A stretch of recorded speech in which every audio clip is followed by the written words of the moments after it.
Wow, that was the Flying Scotsman. Welcome to Partickhill Station.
Okay, could you...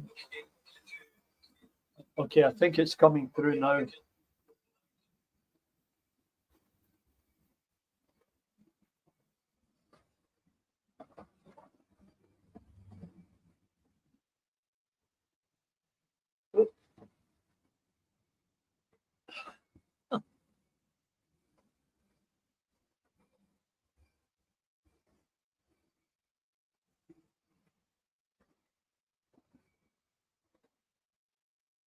Well, there you go.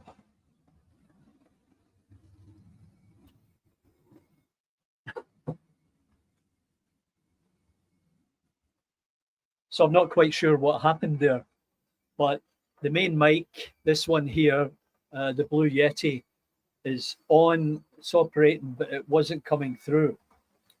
Now, I'll leave it for a while. I'm speaking directly into the microphone in the laptop, so hopefully that's coming through loud and clear.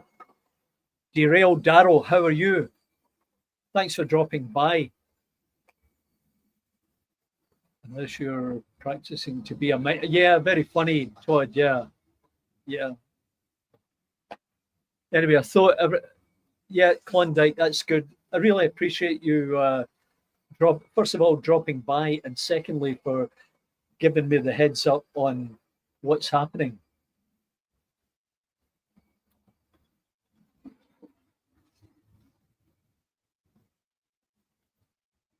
So, Klondike, where are you from? Where are you located? That's the first thing. And then we'll move on from there. So just to let you know, I'm using a Logitech camera and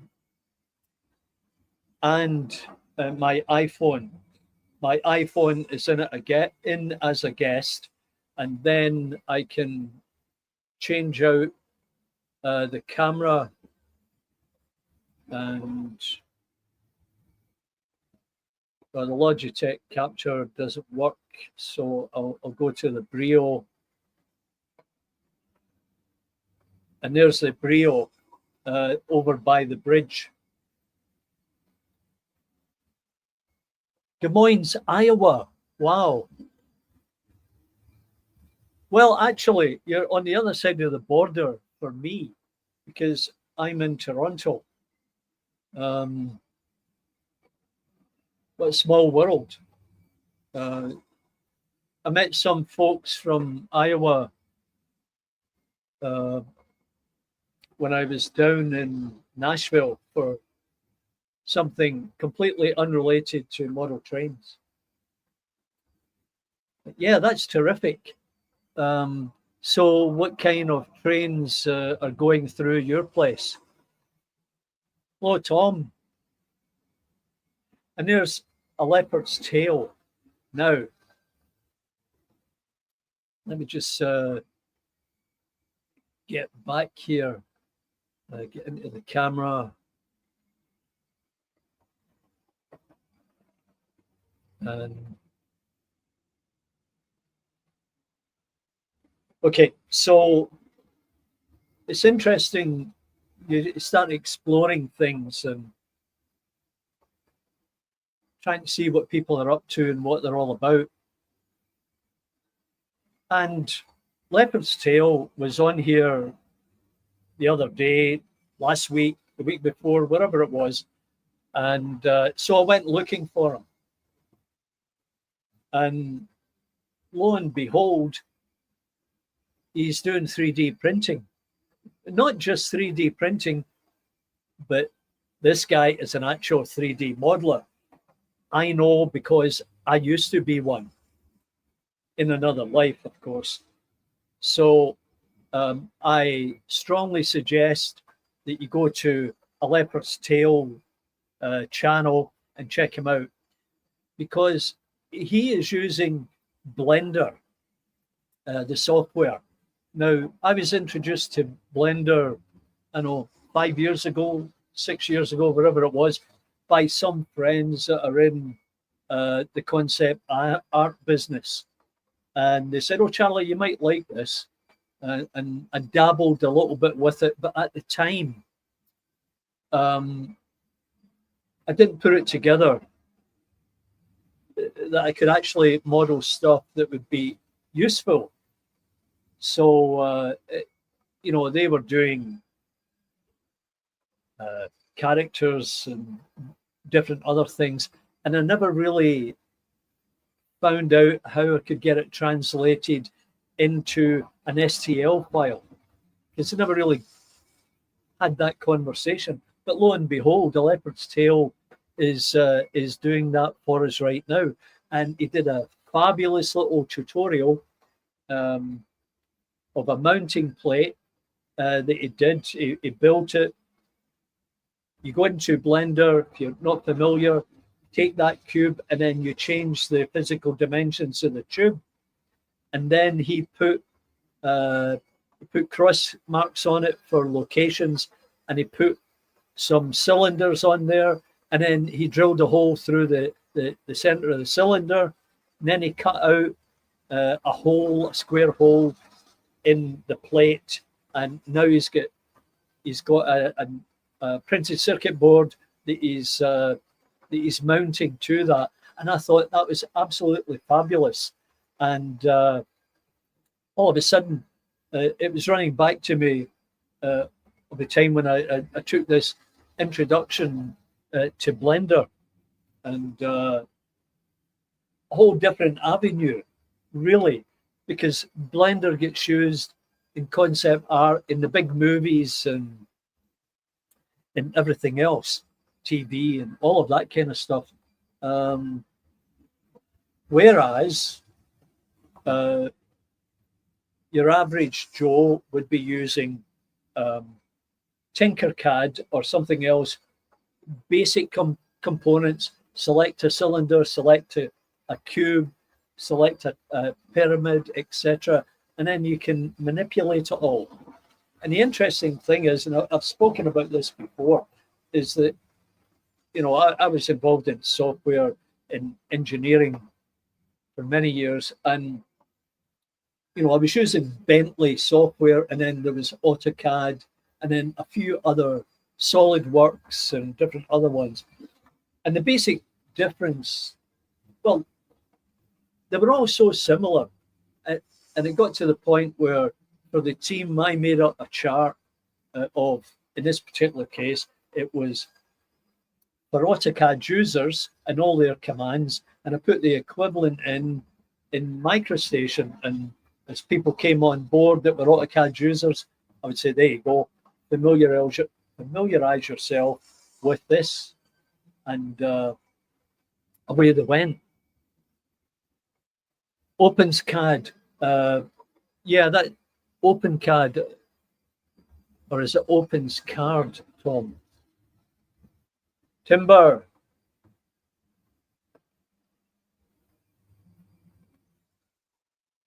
Well, Daryl, if you can take a couple of different approaches. You can go on to the internet and download free STL files, and if you've got the printer, you can print it directly, or go to the local library, because they have printers. At least they do in Toronto. And Daryl, I think you're around Toronto somewhere.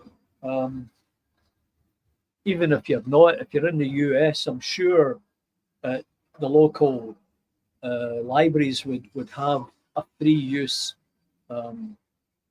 3D printer, and they'll charge by the gram, you know, so it's peanuts if you want to print something.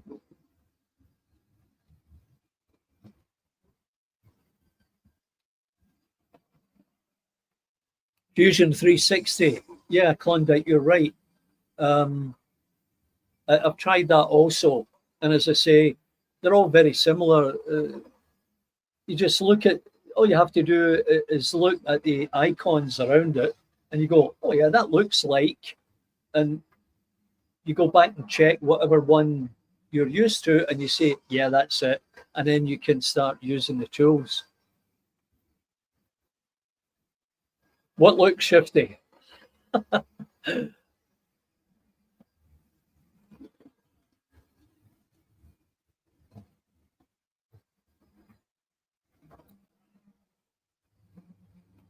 The purple train looks familiar. Well, that's the Royal Train, consisting of Class 47 Prince William and the 3 royal coaches, one of which is a couchette, I thought I had 4 coaches, and I haven't been able to locate it. Either it's in a box somewhere, or maybe somebody lifted it from me at some show, who knows. Anyway, what else is going on?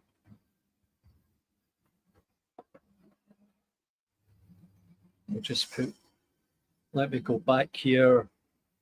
No, I don't want to present. Setting.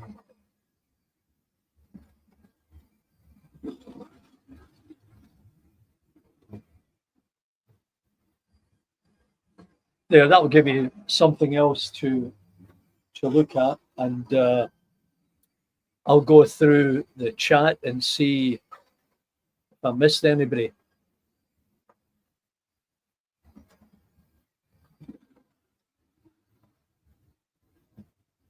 I can't do organic. So you're a carnivore.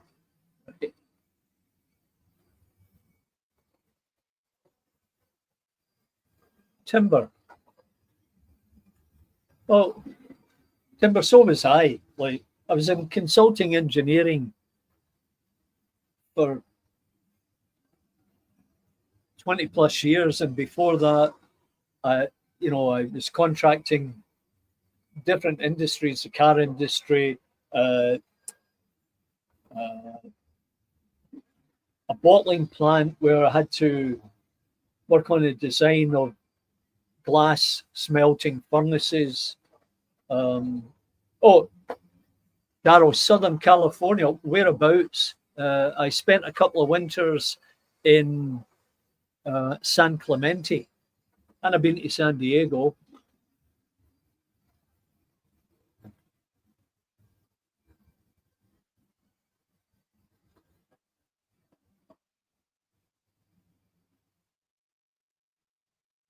Yeah, that's very true. You find that, like, you're on a project and you're trying to develop something, and the tools just don't work for you. But if you go out into another software, you find that it does it, and then you have to get a way to translate from one software to the other.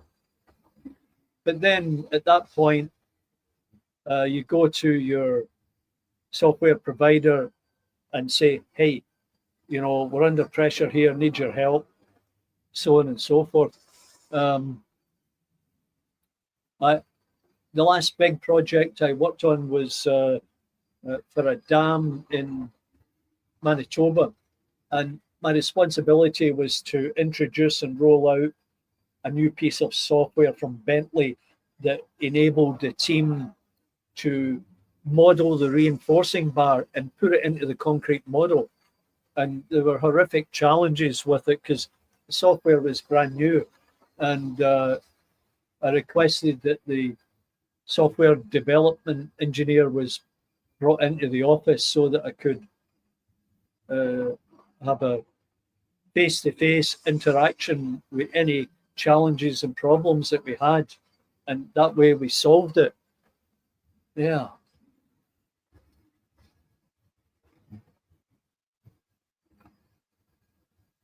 Yeah, of course. By that, I think you mean you'll model a variety of items and then pull them all in together like sub-assemblies.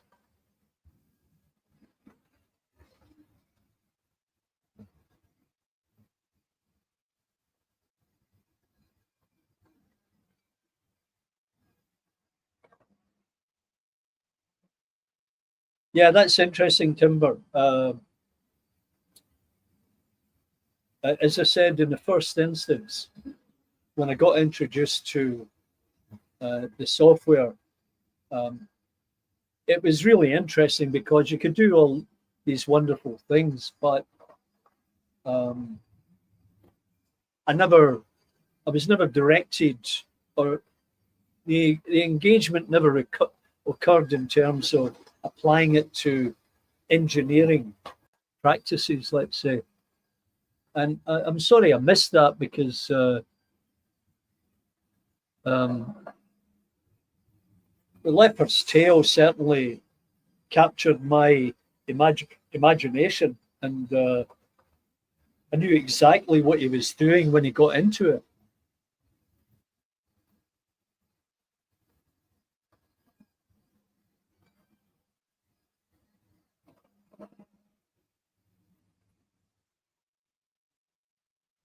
Yeah, well, Daryl, join the club.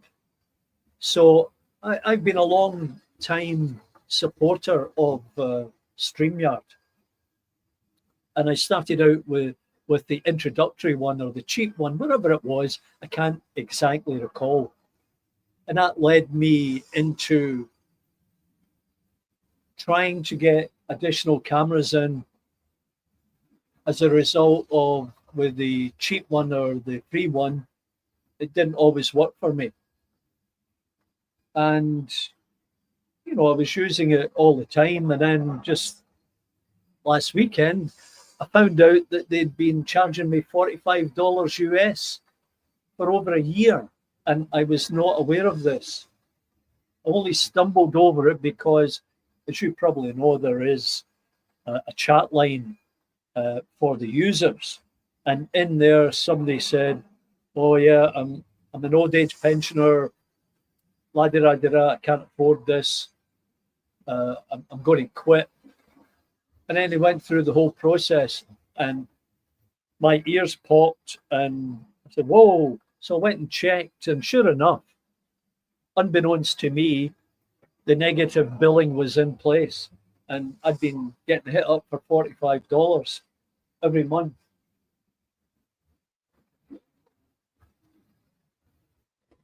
Needless to say, I was so pissed, and that's where that's brought us here to another day.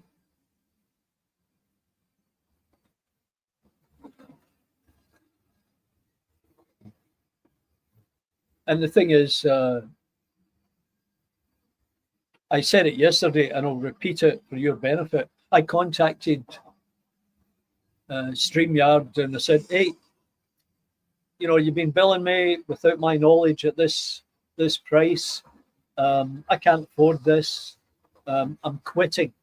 And immediately said, "Oh, okay, we'll give you 40% off." And I said, "No, that's not good enough. I don't want to pay that type of coin. And you're charging me US dollars. And our Canadian dollar is once again at an all-time low. And we're probably paying well over 35 cents on the dollar." So I gave them notice. I'm quitting. And they said, "Okay, well, you've got 9 days left." So that's why we're here, and we'll be here for every one of those 9 days to take advantage of what I've already paid for. So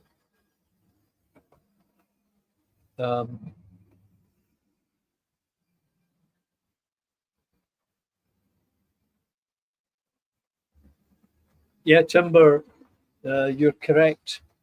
If you're doing columns and beams and braces and trusses and building concrete, yeah, that's okay. But it's not okay in Blender, right? From what I understand of it, right, it just isn't that way. But having said that, an obvious brighter mind than myself, the leopard's tail,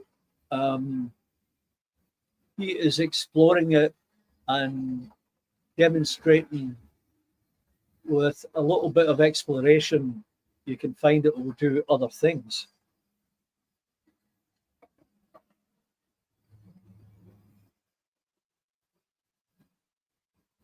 Yeah, I get it.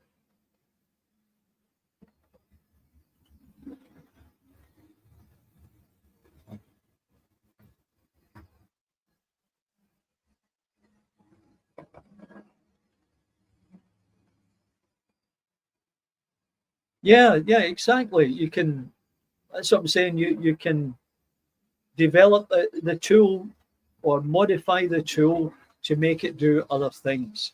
Uh, you know, CAD modelers that I work with, some of them are very smart at using the software, and if asked, they would always find a solution to the challenge. So it's very encouraging uh, that Leopard's Tail is doing this type of work, and you know, I urge you all to go and check out his channel and subscribe to it, because he's doing very worthwhile work that will help us all somewhere along the road.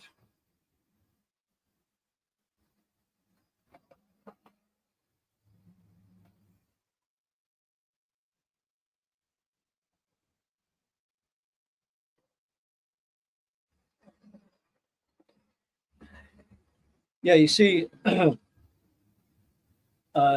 3D printed wagon that works. You know, it's one way you can look at it.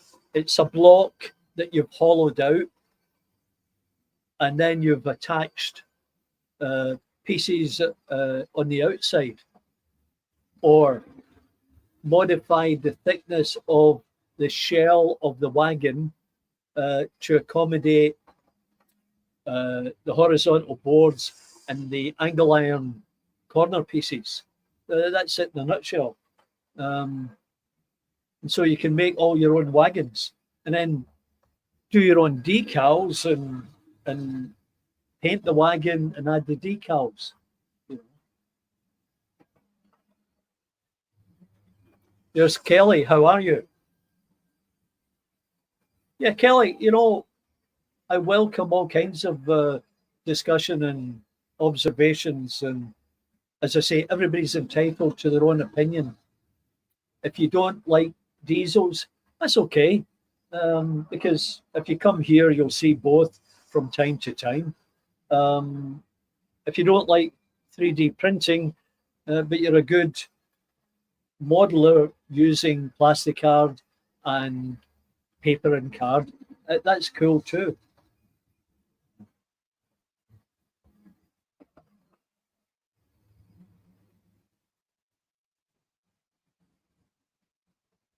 Yeah, exactly. And that's my point. You know, I don't have a pay as you go system. I don't have a membership where I can charge people money. Um, I don't have a super chat where I can charge people money. I don't have a buy me a coffee or a glass of wine so that I can charge them money.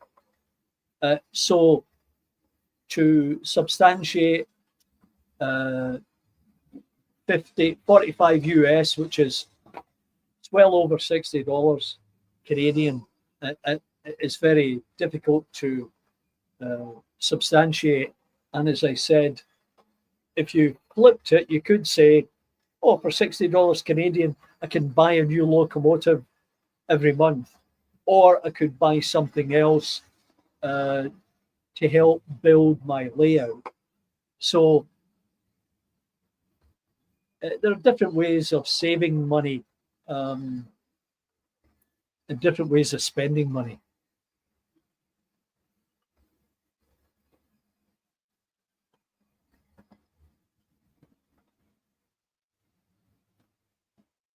Yeah, that's so asinine. That makes me so mad. And I wrote to Gage, the developer of the software, and I said, you know, I bought in early on when you guys first started, as well as a number of other people in my community. Um, but we had no idea that the new owner would up the ante by so much, and that we're all deeply disappointed. And the suggestion from everyone I've spoken to is that no, just revert back to the free one. You know, like And then you can always, if you want to add in one additional camera, you invite your phone. And, you know, and like the other thing is OBS. So I know that there were many challenges with OBS, and Alan Reynolds would attest to that. He had nightmares with it. And my son-in-law said, oh no, there's an easier way of doing it. And I've got OBS in the background somewhere ready to load. And I might eventually do that. But, you know, now that I've got the hang of what's going on with StreamYard, you know, I'll just hang in there until I decide to do something else. Now,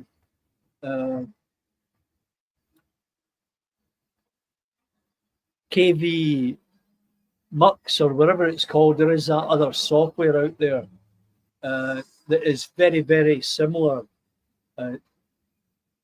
to StreamYard, extremely similar to it, and it's cheaper. I think you can get a nice package for $16 US, and that would be worth it, right? That's cheaper than what StreamYard asks you for.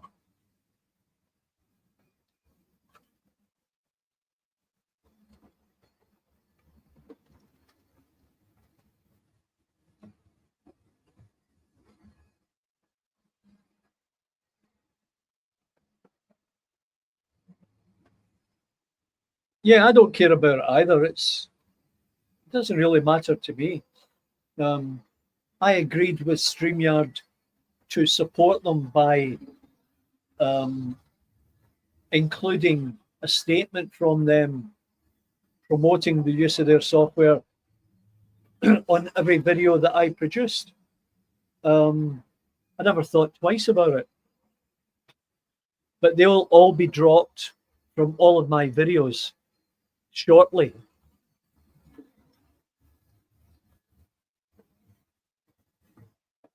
Well, here's a funny one here.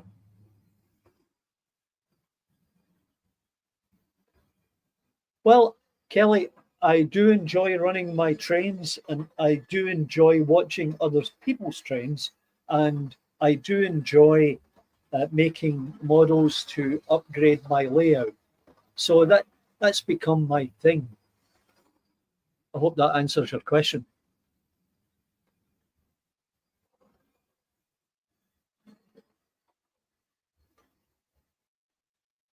So Timber, that means you're producing all kinds of interesting components that we can all add to our layout. Maybe you can expand on that.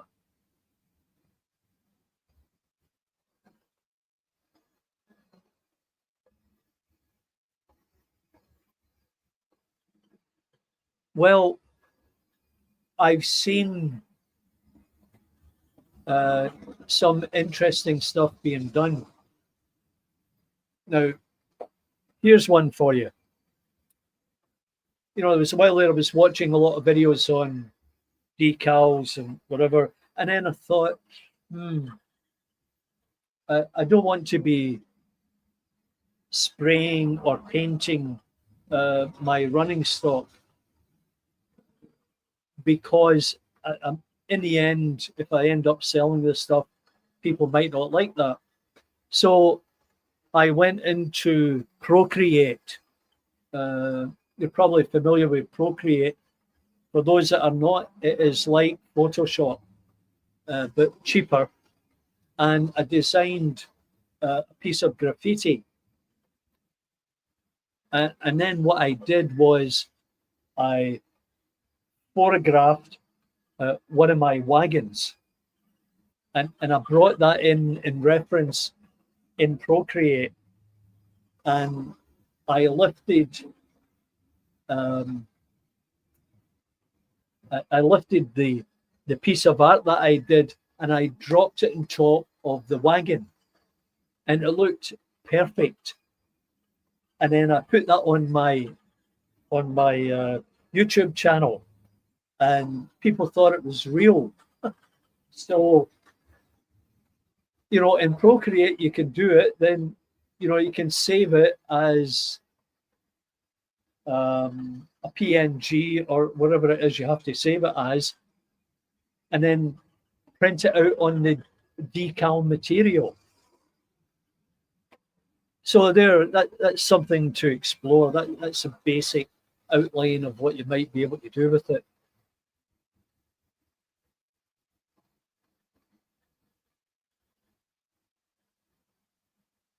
Yeah, Darryl, it's passenger day today. The last few days I've run cargo or freight, right? And just so that you can see, I have them all there waiting.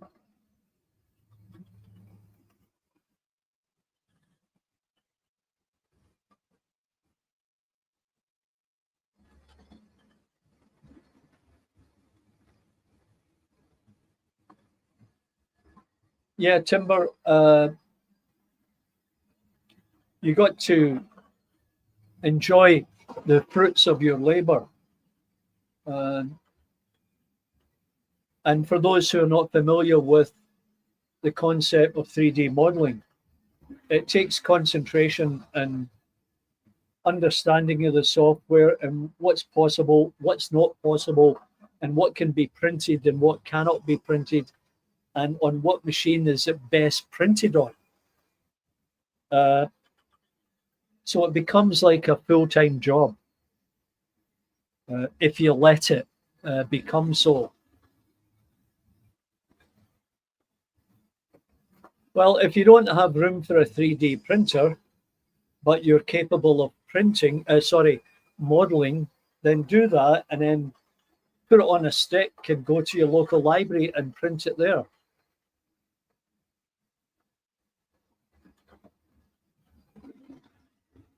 You've got 3, Tom. That's phenomenal.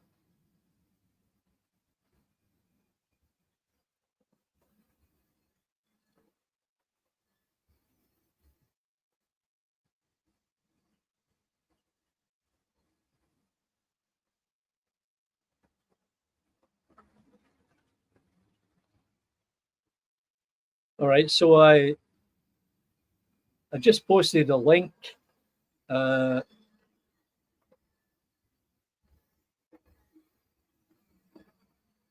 Timber, I had a look at it, but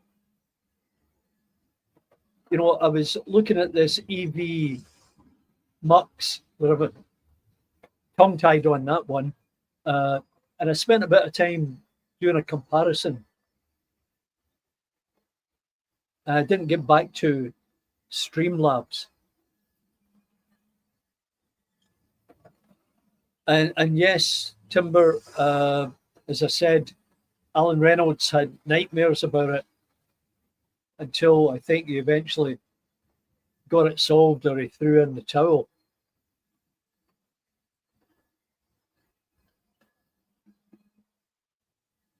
EV Mux, there you go. All right, so Klondike, would you like to come onto the stream and tell us about your experience with EV Mux? Because everyone would be interested in hearing your experience. Just click on the link and follow the instructions.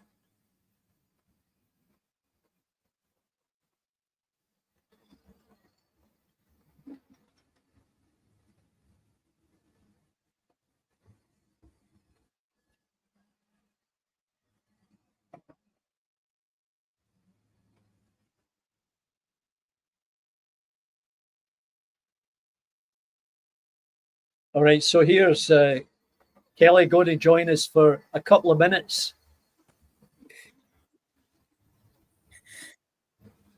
Okay, Kelly. Hello, Charlie. Just hang on here while I plug in.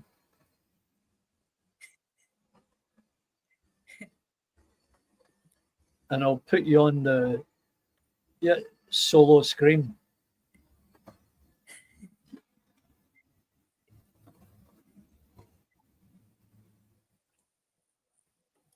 All right, go ahead.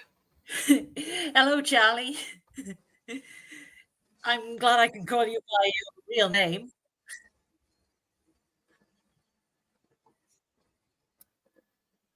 Okay, so what do you have for us? Hang on. Wait there. I've got something for you, but you'll have to stay put a while. I'll be back.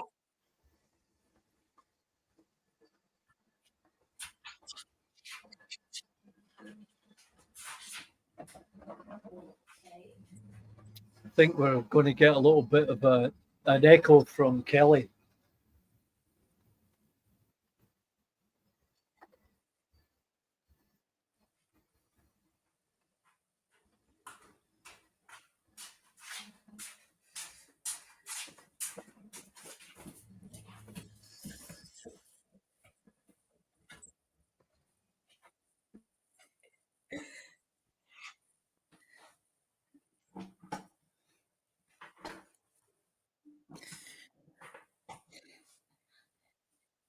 Not everyone will have this, but who says we can't be kids?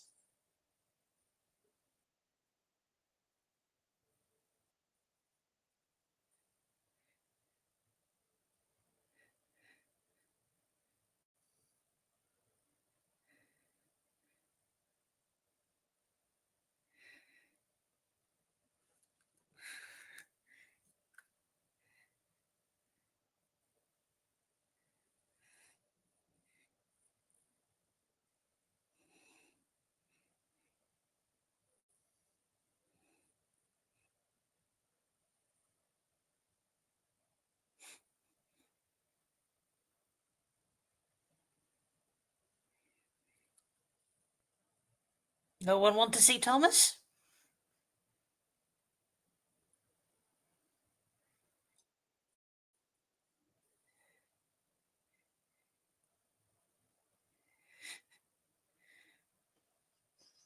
We're waiting for you to tell us about it.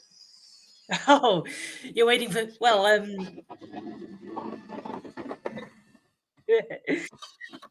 your pardon. That's why you were so quiet. Excuse me.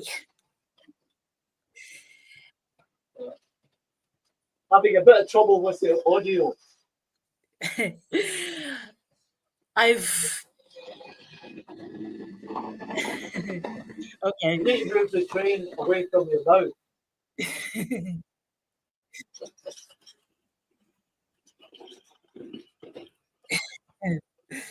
Yeah, that's terrific. Get a hair off. Thomas is my favorite childhood hero.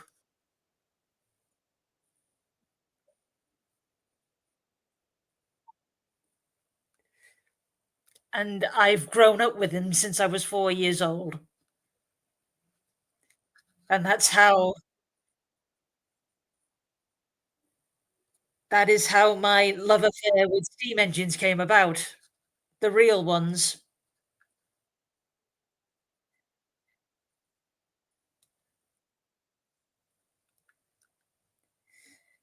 And if you want to know how, it's thanks to my dad. Yeah, terrific. Kelly, thanks for coming in. We've got somebody else here waiting to join. We'll catch you later. Thank you.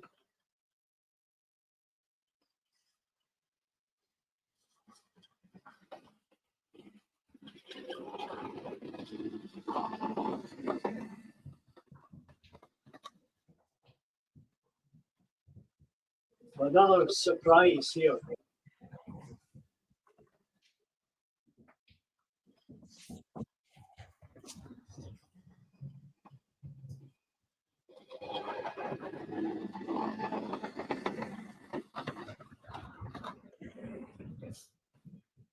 Yeah, Mike, that's unbelievable.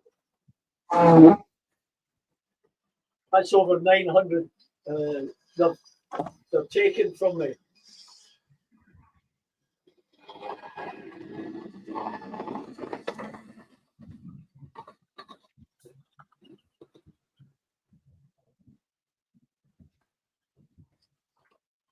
Okay, I don't know who that was, but we'll find out. Let's just have a look here.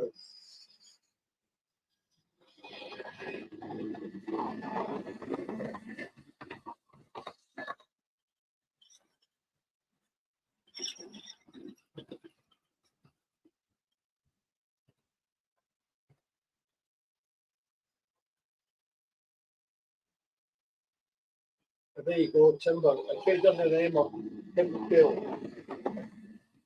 1,000 products, that's amazing.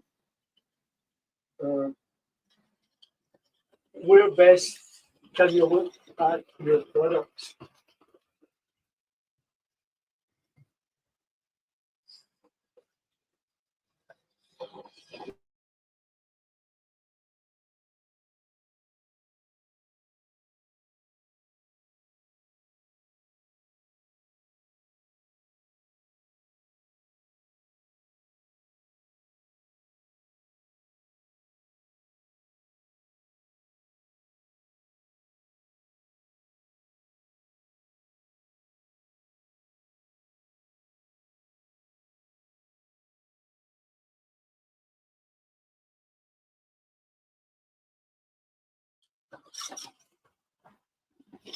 Testing 1, 2, 3.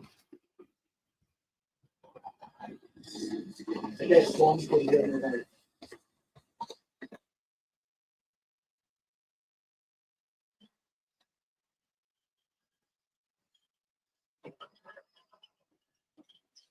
Oh, okay, that's great. Thank you.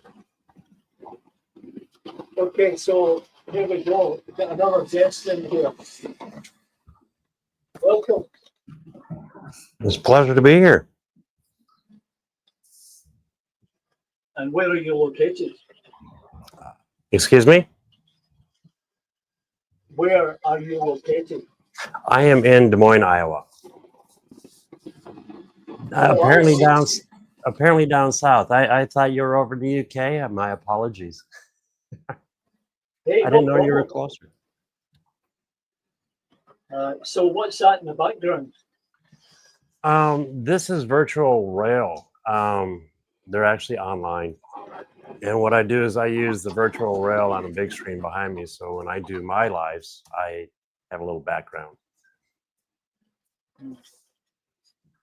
Yeah, that's excellent. It's a nice feature. It's fun. It was a good use of an extra spare TV I had. Yeah. So what do you run? What's your layout like, etc.? Here, hold on one sec. I need to adjust my speaker so I can hear you better.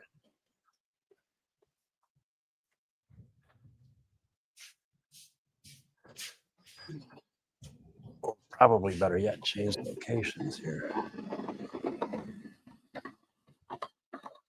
Yeah, it's in the background doing something. There. Oh, here we go. Yeah. How's that? Well, that looks like an organized tool room. Oh no. Normally this I use for Saturdays with the CNC group, and then the other I do Wednesday morning or late morning coffees with Klondike. Yeah, I'm not sure what's going on, but you're a little bit jaggy.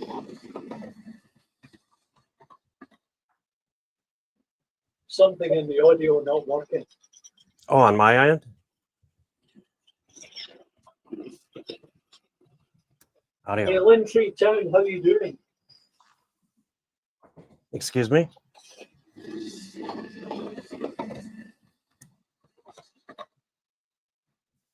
So There we go. you've obviously got 3D printing going on in the background. Yes, sir. Actually, I have a K1 Max and then my Bamboo Lab A1 right behind me. And then I have a couple Elegoo printers, resin printers.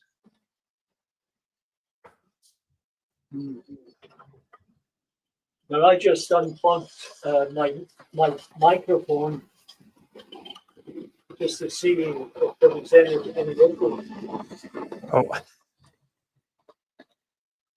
you know, someone told me earlier today there was a problem with StreamYard's audio, and I don't know if I've been affected by it. Understand. Yeah, no, I stepped away from StreamYard 2 months ago and went to EV Mux. Yeah. It's cheaper. It's pretty much the same as StreamYard. Not as many bells and whistles yet. But then what I do is I use OBS as a camera switcher. I put my OBS on virtual camera. So then I can do all my camera switching over there. So I could literally, let's see if my top's not working. Oh, it is. Raymond Legg, how are you? John So this, Benucci.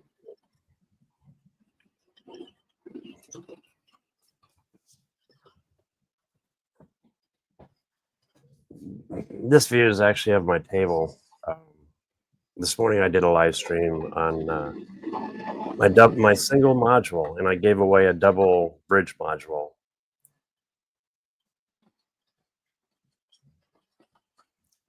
That's a beautiful big bridge that you built.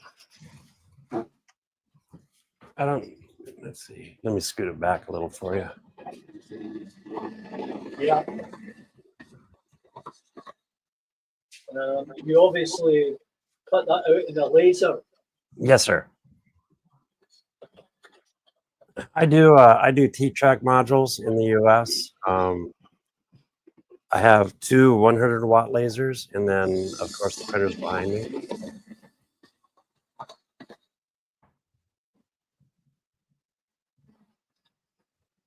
Let's switch.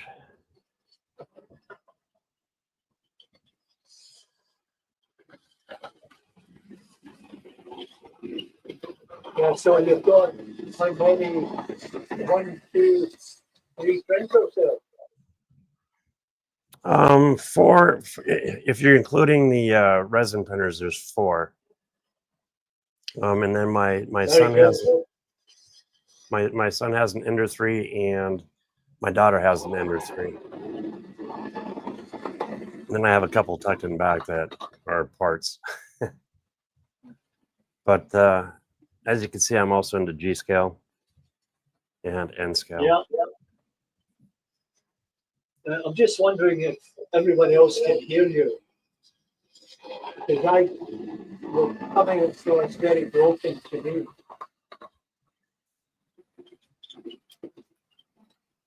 Maybe someone else can comment. Is the audio going through? I can hear you fine.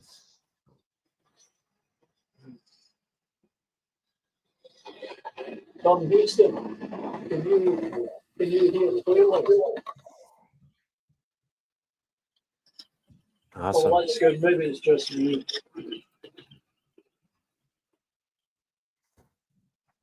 And so, what size is your layer? Right now it's covering a 6-foot table and an 8-foot table. I'm doing a T-track layout, so it's all modular. It's this way I can move it if I need to. I don't have a stationary place. I live in a small house. I have 2 kids and a wife, and limited on space. And I figure that's one of the best ways I'm doing it.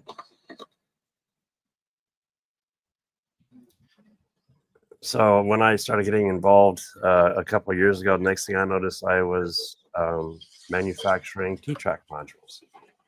Let me turn that around. That's the appropriate hat to wear. Yeah, now I can hear you clearly. Excuse me? Now I can hear you clearly. Okay, good. Yeah. As just to go over once again, in case anybody missed my comment, great looking table behind you with lots of interesting equipment, tools, and wheels of colours on it. Mm-hmm. So, in a nutshell, what would you say about EV Mux? and with the recommendation to other railroaders or railroad people? EV Mux compared to StreamYard, I'm going to put them hand in hand, pretty much about the same. The features kind of feel the same, and it's easy to move around. The only thing that I'm not happy with EV Mux is their giveaway tool, but there's ways around it.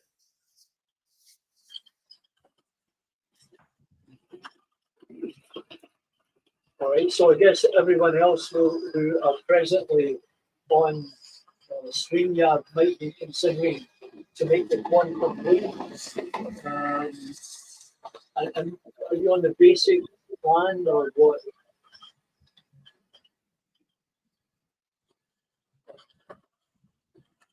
I missed that last part. My apologies. No problem. Are you on the basic plan? Oh, for StreamYard right now, yes. It's just, so I can connect like with yourself and other people. EV Mux, I chose the lesser expensive because there's the free. Then you have the EV Mux logo up in the corner. I started with that. And then they have like the startup where it gets rid of the logo on the corner. And then of course you can go up to the next level, which is where you can bring in multiple cameras. Well, myself, since I use OBS Studio as my camera changer, I don't have to stress on the higher end EV Mux. So you've got OBS piggybacking with EV Mux. Correct. And that's an interesting arrangement. How would that work? It seems to be working fine. I mean, as you can see, I can transition between cameras really easily. Yeah. And then I can have multiple. Excuse me? That's definitely a bonus. Oh, yes. And then you can lay it out however you'd want. Let's see if I can capture this.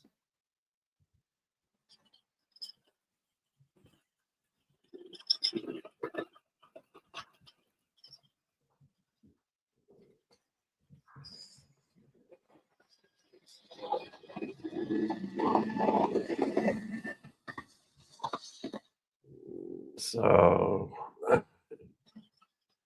there we go. This is my EV. Oh yeah, look at that. Hang on. Yeah. Get your solo here. There you go. So this is how I use my my OBS Studio, and I use it as a virtual cam, and then I can sit back and transition between videos.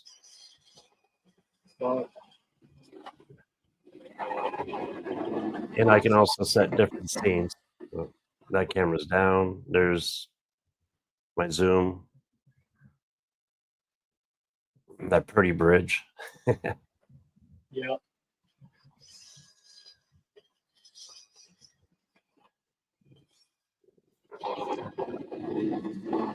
So interesting. And I think a lot of people tend to steer away from OBS because it looks so complicated. Now if you're going to use OBS for a streamer instead of like EV Mux or StreamYard, I can see where it's a little bit of a challenge. But if you use it just as a like a switcher, camera switcher, I think it's pretty easy. It works out good. So excuse my ignorance, but I take it that you're using StreamYard or EV Mux to develop your flow, and then you're using OBS to work the views. Yeah, pretty much. I sign in with EV Mux and then use the OBS as my camera in EV Mux. Yeah, it's the same thing in streaming. Like right now, I'm using OBS as my main camera. okay.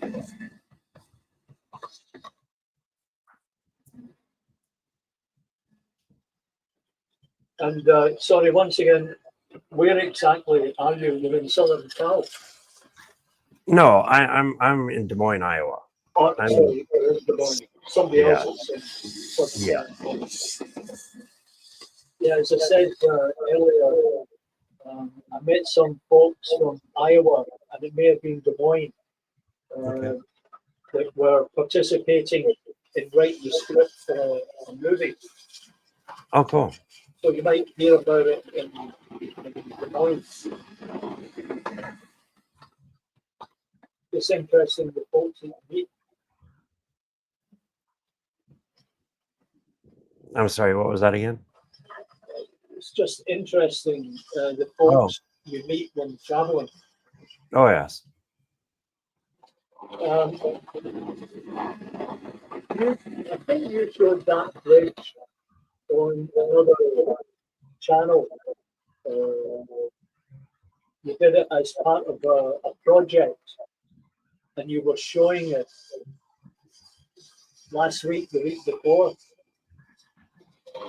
No? It could have been. You're a member of another organization.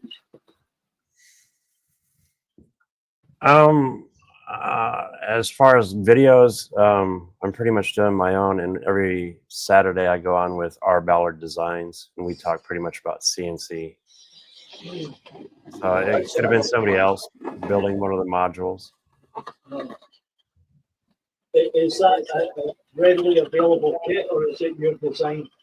It's readily available. I actually have a website. It's just like my name, Klondike, KLAWNDYKE. It's klondike.com. And I sell the bridges and T-track modules and some other goodies. Try to bring smiles to a lot of faces. Well, I'm sure you do. It's so interesting how technology has gone around and provided with all these interesting tools and projects. Oh, I love it. I mean, when you look at it, we're bringing in, the CNC world into our hobby worlds, be it, trains or other things, planes, RC cars. Like this machine back here. Some call them toys. I call it a tool. Because I do on my modules, I do little plastic feet. This way you don't have a pin that's poking into your tabletop. Oh yeah. So yeah, these get printed on the bamboo. And I love the textured plate because it adds a little, let's see if I can pop one of these off. Adds a little texture to the bottom. Oh, nice. Yeah.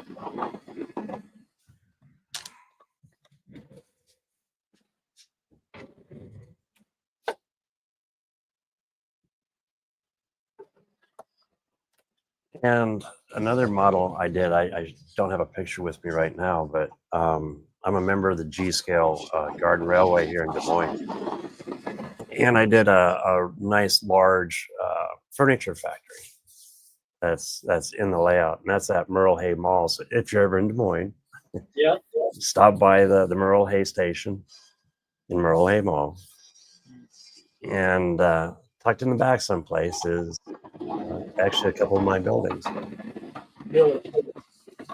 And with that building, it's laser cut with quarter inch MDF, and then all the windows and all the brickwork around the windows is all 3D printed. Really. The doors and the stairs are all 3D printed. Well, that's a lot of work. A lot of fun. I guess once you get into the zone and you know what you're doing, and then you can replicate, rotate, copy, and it makes life so much easier. Oh yeah. Well, and the neat thing is, say I put like stairs on both sides of the building, you only need to design one and then you mirror it. Yeah. And then you print it out mirrored.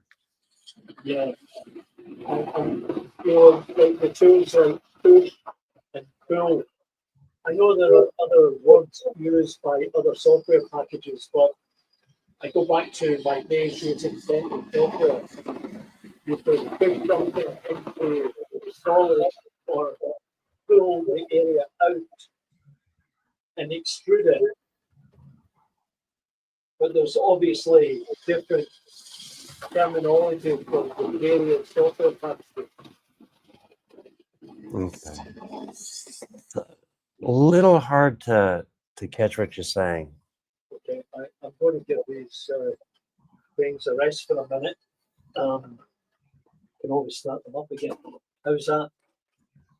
Better. Yeah, okay. They get a bit noisy. We all of a sudden was with all these software packages, the commands are all very similar. Yes. When I was using Bentley software, you know, we'd be building a model and we'd select an area and push into the model or pull out of the model. In other words, extrude. Mm-hmm. So the terminology in the various software packages are a little bit different, but they're easy to understand if you understand the icon on the bar at the top of the page, right? Right. The basics are the same for starting out, I feel, with a lot of them. I just found myself enjoying Fusion 360. Mm-hmm. There was a person I was talking about Blender, and that's a very robust program, and it's more for sculpting. Yes. Yeah, you can do mechanical. I'm more of a mechanical person, so hence that's probably why I like Fusion 360 better. Yeah. But my son, he's starting on in Tinkercad right now. Yes. Yeah. And this way he can grow with Tinkercad and get all the basics. And you know, because if you look at it, it's all shapes. You know, as you grow and get into Fusion, you get more into measurements. I mean, truer. But my thought is Tinkercad is a perfect place to start for anybody. Oh, absolutely. Yeah. I was saying earlier that my introduction to Blender was through some concept artists that I know. And, you know, they were helping me through the process of trying to learn it. And yeah, you can do wonderful things with it, but it never struck me at the time. Now I'm going by 5, 6 years, whatever. And it didn't strike me as if it was something that I could introduce into a mechanical structural world. You know what I mean? And that's why Fusion 360 offered that as an alternative. And you know, I don't know what the situation is in Iowa, but here in the Toronto area, the libraries facilitate the learning of 3D printing and lots of other stuff. So you could do your own little model, and if you don't have a 3D printer, you go down to the library and have it printed for the weight, right? X number of cents per gram. So, which is a good idea. And the cool thing about it, if you think about it, you're at the library, and there's all that cool information on Railroad. That's right there. So it's while you're waiting for your model to print, you could be doing some really cool research. Yeah, that's for sure. And I bought a monoprice filament printer, and it came out a couple of years back. I don't know, maybe 5 years ago. It was like 200 US. It was a special deal, and I was able to model stuff and through Cura print. So it was cool, very cool. But then the surface of my table wore out, so I'm in the process of measuring up and cutting a piece of glass to replace the original cover, and then get back into it. But yeah, it's, you know, as you say, Tinkercad is a fabulous little piece because you can build anything. Oh yeah. And then you know, put it over to Cura and print it. I don't know if you've watched Jimmy with DIY and Digital. No, I'm not sure about that. Okay, and scale. He does a lot of work. I think he uses Tinkercad a lot and offers a lot of his models available to the public. Yeah, and I'm sure they're a reasonable price too. Oh yeah, oh yeah. And what's every now and then you might, I've done it. I see a really nice building. It's one of two things. One, I could sit back and take the time to make it, or two, somebody else has done the time and work, and maybe they might have the model up for $5 or $10. Mhm. It might be worth that $5 or $10. Yeah, well, absolutely. Yeah. And what was Jimmy? What's your name again? Oh, Jimmy, it's DIY and Digital Railroad. Okay. Yeah, I'll follow up on that. Just so that you know, there's a reasonable sized audience today, many of whom are in the UK. Oh, cool. So you're in the model railway environment, and they'll all be very interested to hear what you have to say about the 3D modeling and laser printing, etc. Yeah. There's a good group or a good company over in the UK. It's JS Models, and you can find them in YouTube. And they do a lot of laser engraving or cutting too.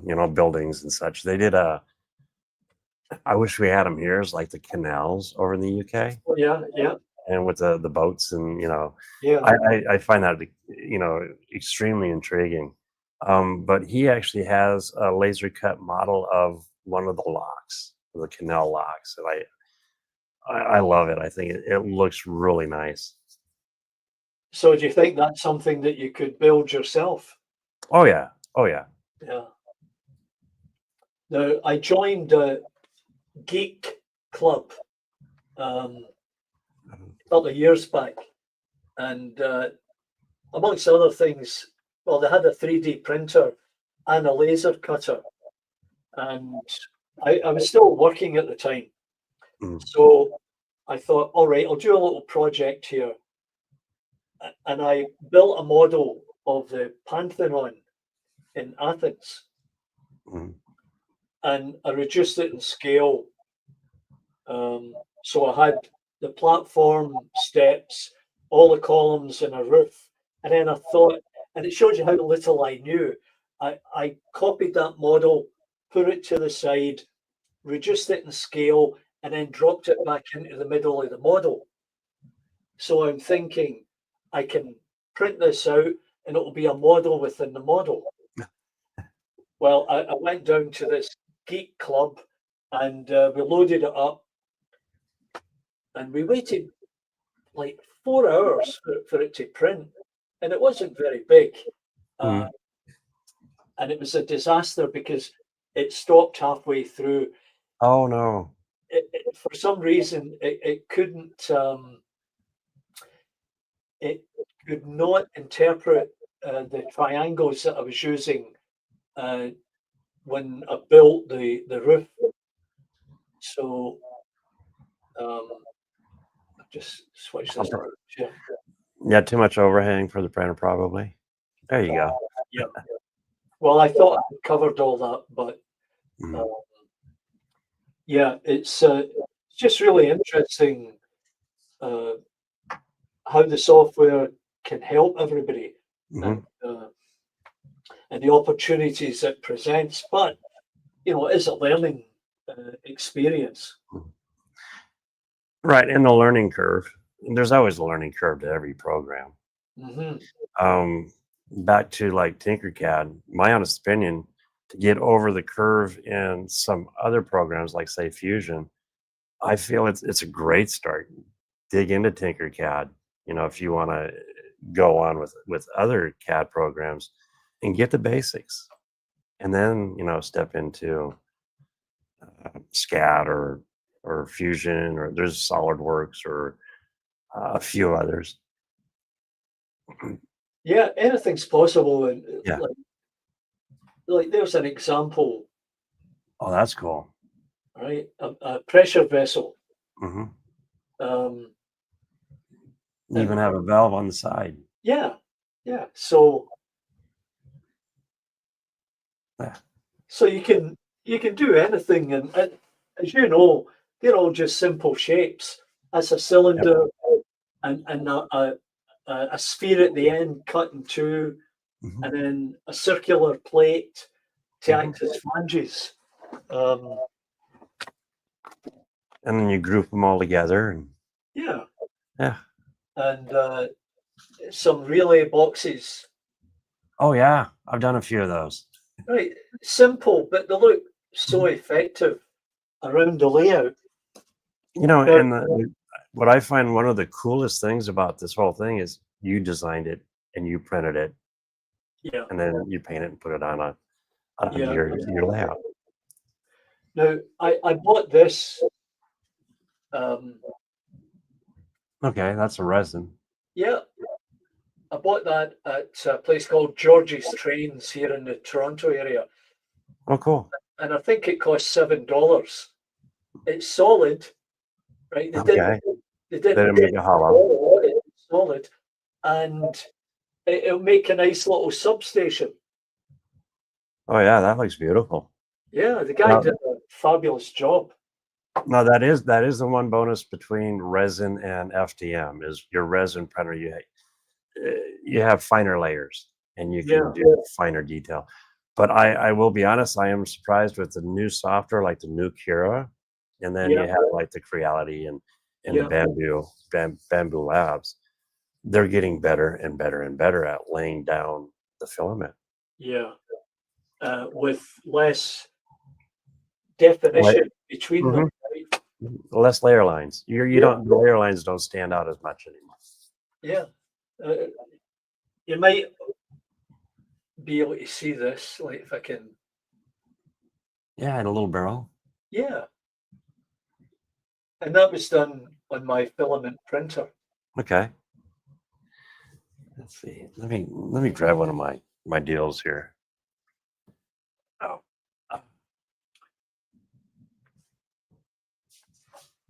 So I hope everybody's enjoying this show, and great to have Klondike in here from down south.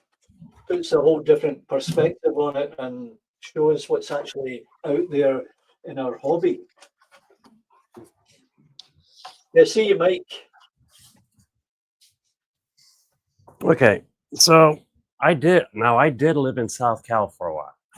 Oh, you did? I'm not from there. Yeah. I worked for McDonnell Douglas Aircraft Company Oh, years really? ago. Yeah. Yeah. But so living out there, especially okay, I was a kid, and then we moved away, and then I moved back for a little bit, and then I'm here in Iowa. But we lived really close to the LA River in Long Beach. Yeah, yeah. I know it. And as a kid, that's where I played. I loved it. I used to go ride my skateboard down the side, the Yeah, vault of it, or bike, or go out into the river part of it and play. So what I ended up doing was here we go. I don't know yeah, how well it shows up, yeah, but this is a work in progress. yeah. A simple span truss. Yeah, actually a pair of them, and those are Kato's. But like the pillar Yeah, is 3D printed. The sidewalls, those are 3D printed. And then the base, if you notice, it has the river that runs through it. yeah, Well, these are 1/8 inch MDF pieces cut to fit. yeah. And then, mind you, I did all of this in Fusion 360. I drew it all up. Wow. And then, so all these pieces, the sides, the bottom, the base, the bridge, and the pillar, are all sitting on one of my double T-track modules. Oh, yeah. I see them. Yeah. Now, are they solid? Oh, no, they're not. Okay, yeah. Yeah. So you did it on a laser jet. Yeah, these are all laser cut. Yeah, that's And then fantastic. I love that. And then we put, feet in it. These are adjustable. So this way you can match up to another module. Like Yeah. I could grab my module from here from my layout. And our group has about once a month we get together at a local library, and we hook up. I mean, we've hooked up quite a few modules, but it's really cool because now you can take your diorama and connect it with others and end up with this huge layout for a weekend. Yeah, it's mind-boggling. Yeah. Mind-boggling. Like, you know, going from the days of when I was a kid, and if we were lucky enough to get a new pair of shoes, you take the box and cut out the door and the windows and make it a tunnel, right? And look where we are now. Yeah. It's just incredible. It just blows my mind. And when you look at the technology, like my equipment, I got into it 13 years ago. What a number, a lucky number. That's when I bought my first big laser. And at the time, they were extremely expensive. But now, as time goes on, prices have come down. Yeah. And for a home hobbyist, you can get like a Creality diode laser that cuts 1/8 inch, MDF or ply extremely easy for under a couple $100. Now, do you have an extractor? Pardon? Do you have an extractor? An extractor? As far as to suck the fumes out? Oh yes, I have to. I have a 100-watt. I have 200-watt lasers. Okay. And yeah, one's 2 foot by 3 foot. One's over. It's 40 inches long. So it creates some smoke. Yeah, I'm sure it does. Yeah. Oh, that's just fantastic. I love to hear stories like this. And the interesting thing is, you don't know until you ask what people are up to, what their interests are. One of our friends in the community, his name's Dino, and he's in the UK also. And I found out he made some comment about, oh, I'm a big Batman fan. So I do a little bit of art. So I had done some sketches of Batman. And last night I sent them via Messenger, and he woke up this morning to half a dozen Batman sketches. So, that would never have happened if he'd never have mentioned that and I hadn't have done sketches. So it's really all about reaching out. Oh yeah. Excuse me. There's so much information out there. I don't know everything. Yeah. By far, there's so many avenues just within the model train realm. It's really interesting. Yeah, and I always maintain that no, I'm not an expert in anything, but I know who experts are. Yeah. Right. Yeah, if I don't know one thing, I know somebody that might know it. Yeah. Sometimes it's not what you know, it's who you know. Yeah, absolutely. Mm-hmm. Yeah. I'm just having a look here and see if I've kind of stabled off here with the comments. People are dropping off. Probably close to supper time for many over in the UK. Oh yeah, it's probably what, 4 or 5? No, it's probably 5 hours ahead of me. So it's 6:30. Okay. Yeah. Well, look, I'm just going to a couple of things I wanted to mention here. Another guy to check out is Patrick's Model and Transportation. Now, Patrick, as opposed to Partick, I'm Charlie. The station name is Partick because that's an area in Glasgow where I grew up. But then there's Patrick, and he presently lives in Italy, although I think he was born in Glasgow and spent formative years in Glasgow and then moved to Italy with his family. And he's got a little channel, Patrick's Models and Transportation, and he does interesting stuff. And just like everybody to have a look at it and give him a big thumbs up and a bit of encouragement. And is it Wayne's Locos? I think it's Wayne's Locos. Yeah, maybe check him out too. Now, is this YouTube? Yeah, they're all on YouTube. Yeah. Okay, I'm kind of curious. What was the first one? Patrick's, Partick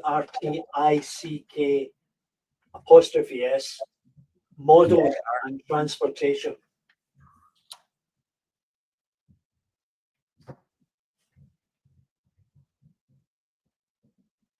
Let's see, Patrick's model trains. Yeah, that would be it. Oh, okay. It's just interesting that you thought I was in the UK, but I'm actually in Toronto, and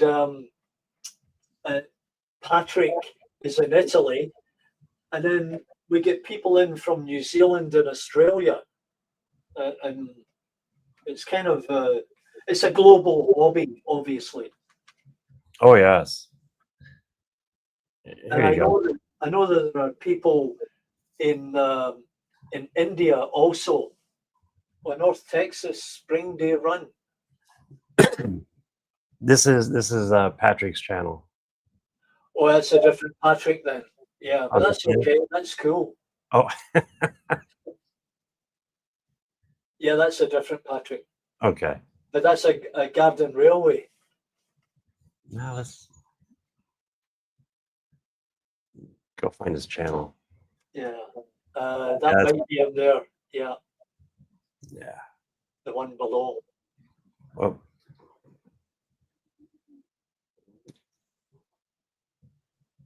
Yeah. Okay. So it's just interesting to see. He's got a small layout. He fixes locomotives and carriages, and he builds things, and yeah. Mm-hmm. He has looks like a nice little channel here. Yeah.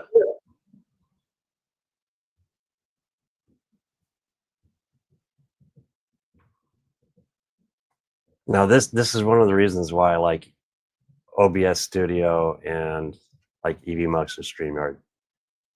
And I use my OBS to do all these changes. Mm-hmm.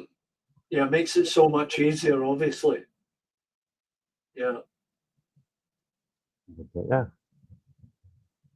And what was your second channel? Yeah, I'm not really I don't know if it's Wayne's Local, WAYNES.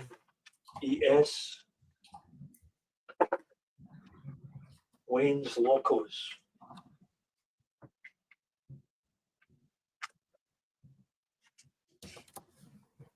You might not get that one. No, I did not. Okay, so try this one. A leopard's tail.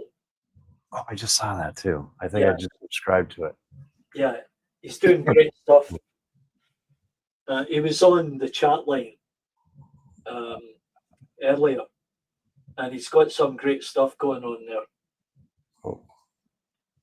He's doing a bit of 3D modeling and printing and doing electronic stuff with his layouts. So yeah, it just gives everybody so many different ideas. Oh yes. And then the coolest things we have are this, like this platform, YouTube, to bring us all together. Yeah, absolutely. I call it YouTube University. Yeah. Well, I had we installed new toilets here, American standard, and after a while, I got a notice in from the municipality that I have had an excessive use of water. Uh-oh. Turns out these toilets were ghost flushing. So the term ghost flushing means the tank will empty when nothing's happening. So it'll empty and then it will fill up again. And it was doing this every 15 minutes. Oh, that's a lot of water. right? So it was driving me bananas going around the house trying to find out what was this leak? Where was it coming from? And I ended up making a video and putting it on my YouTube channel on how to fix an American Standard toilet. Mm-hmm. And just the design is so crappy, no pun intended. Like, when I called them up and complained, and they said, "Oh, no problem, sir. We'll send you out a couple of more seals. That will take care of it." So they obviously knew they had an inherent problem in the design. Mm-hmm. So, you know, I had to take these things apart and put in a new seal. And to all intents and purposes, it seemed to work. But then my wife would say, "I can hear a toilet running." Oh, no. Not all the time, but every now and again.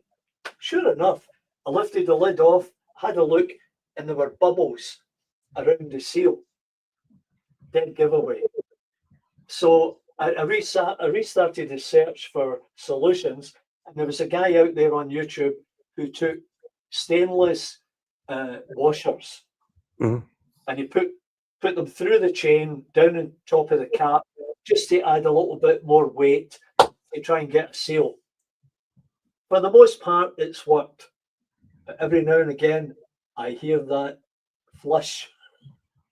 Might need to add a couple more washers. Yeah, maybe so. But it's just terrible quality control. And American Standard know about it. Mm. And I've not really done it. I did find, here you go,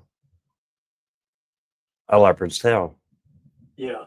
And he's working on some, yeah. Looks like blender. Yeah, it's blender. Yeah. And yeah, what he's doing this plate to mount a PC board on. Okay. And see, I never gave that a thought when I was dabbling with it, that it could be used for mechanical structural components. And yeah. Simple.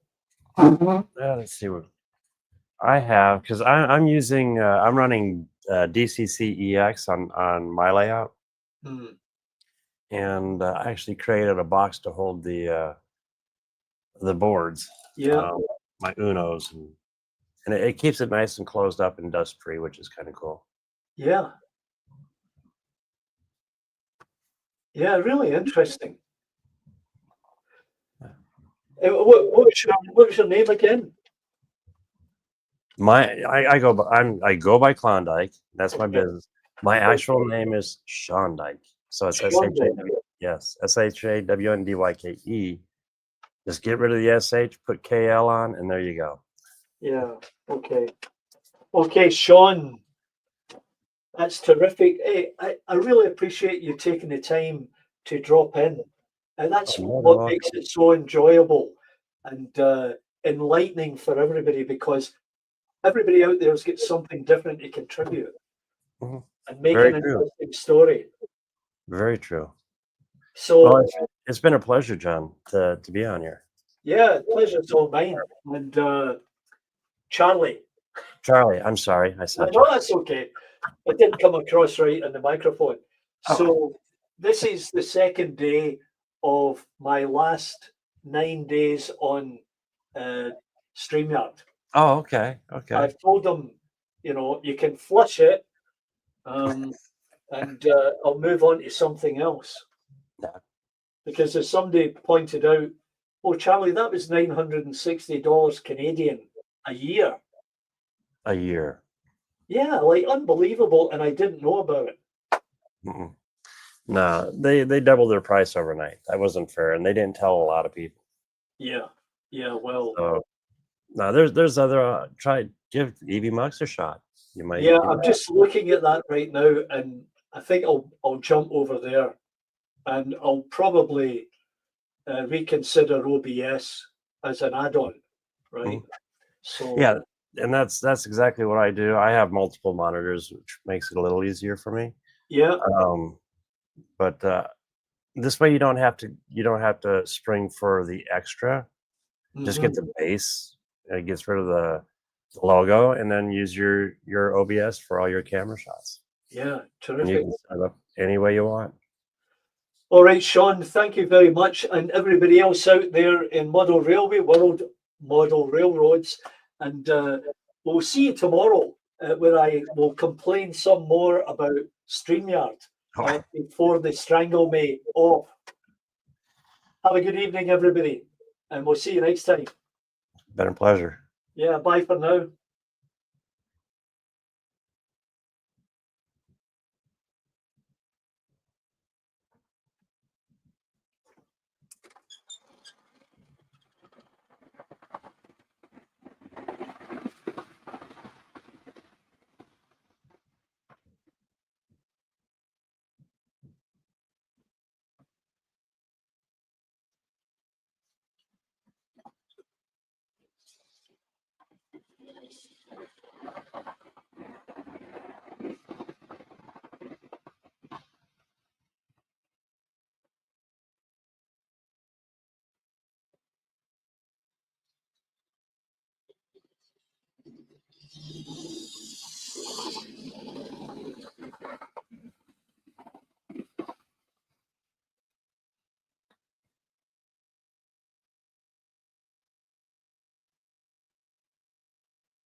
Wow, that was the Flying Scotsman. Welcome to Partickhill Station.